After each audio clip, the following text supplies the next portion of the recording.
There's nothing like the holiday season in New York, and for many of us with four-legged family members, our pets are right there at the top of our holiday shopping list.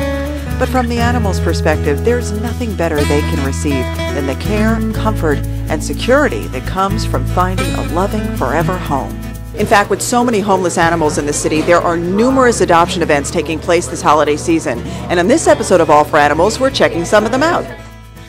The Bean Coffee and Tea in the East Village was the spot for an adoption event featuring cats and dogs from Social Teas, a t-shirt company and animal rescue group founded by Robert Shapiro, who tells us they specialize in saving the most at-risk animals, including a blind pit bull named Keller. And they were going to euthanize her at the kill shelter because, you know, not a lot of people want a pit bull, let alone a pit bull that can't see. But I've noticed over the years that blind dogs and cats and missing limbs tend to be amazing pets. This is Mama. Mama, we always have an elderly cat up for adoption. And she's actually not elderly. She's about 10 years old.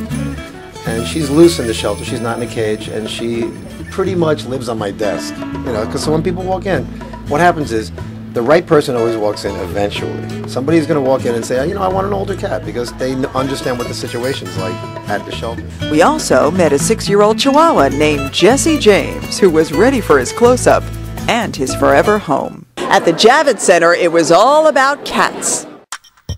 Nearly 24 shelters and rescue groups from across the metro area took part in the event, which was part of the first annual New York Week for Animals. This is Sutter, and Sutter we took in from a kill shelter. Bideawee is completely no-kill, so animals stay with us until they are adopted. Sutter is about 3 years old, and he is actually called a Hemingway cat, which means that he has extra toes on each paw, and he has 22 toes in total. Very special boy, likes other cats, and is pretty good with kids too. This is Esme. She's an 8-week-old tabby. A good Samaritan heard some crying and actually looked in the trash can, and someone had put her in the trash can. Oh my God. So we took her, and then Ringo, my coworker Yvonne, woke up one morning. He was sitting on her doorstep, basically just waiting till she came out for the morning. And she picked him up, went back to bed, and took him with her. We are from the Humane Society.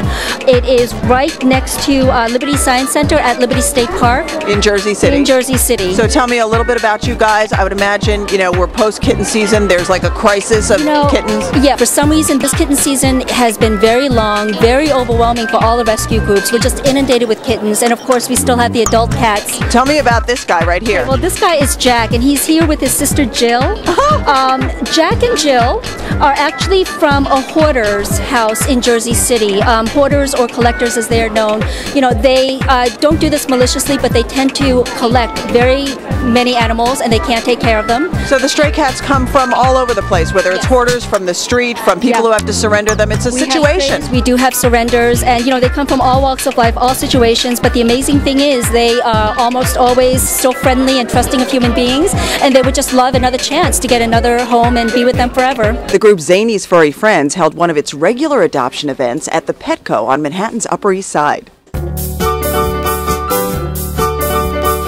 You guys don't have an actual shelter, right? You use foster parents? Yes, we exclusively rely on foster parents who generally have multi-animal households. So all of our animals we know intimately because they sleep with us, and we also know that, you know, their likes, dislikes, and whether or not they get along with dogs, cats, kids. Right, so we have some great pets here today. Tell us about this sweetie. He's an English Cocker, 6 years old. Owner surrendered because they just couldn't take care of him any longer. He seems like a great family pet. What a gorgeous dog. He's wonderful. He's living with dogs, and clearly he's fine with cats and children. Right. Tell us about this sweetie. This one is part of a litter of 5. She's her name is Jete because she actually goes on tops of doors. This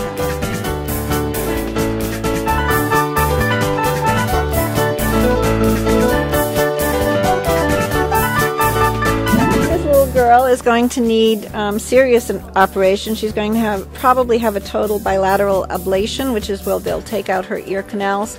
Okay, so she's a special needs dog. That's just something that an adopted parent would need to know, but she's still a wonderful pet. She's fabulous. She's living with a child, cats, and and she's good with other dogs. And this is a Chihuahua? Yes, she was a stray, and she's about 8 years old, and another good dog who's good with everybody.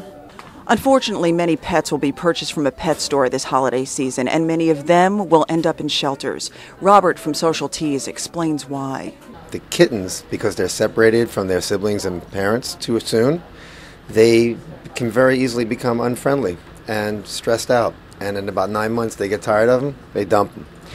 Puppies, people get a puppy because they're cute. They don't know how to housebreak them. After about 9 months, they get tired of cleaning up the house. So basically, think it through. You got to think it through, and you're talking about at least 10 to 20 year possibly commitment for a cat, certainly, right? Definitely. 15 on average. You got it right. It's like anything else. It's a commitment. It's a live animal. Right. And when you get one from a shelter, you get it with a head start, and you get it. You're taking it from somebody who's not desperate for a sale. Like we reject a lot of people too, unfortunately. But a pet shop will sell anybody anything. It's an amazing conundrum. So remember, if you're getting a pet this holiday season, make sure you're willing to make the commitment and visit holidaypetadoptnyc.org for a list of adoption events taking place across the metro area.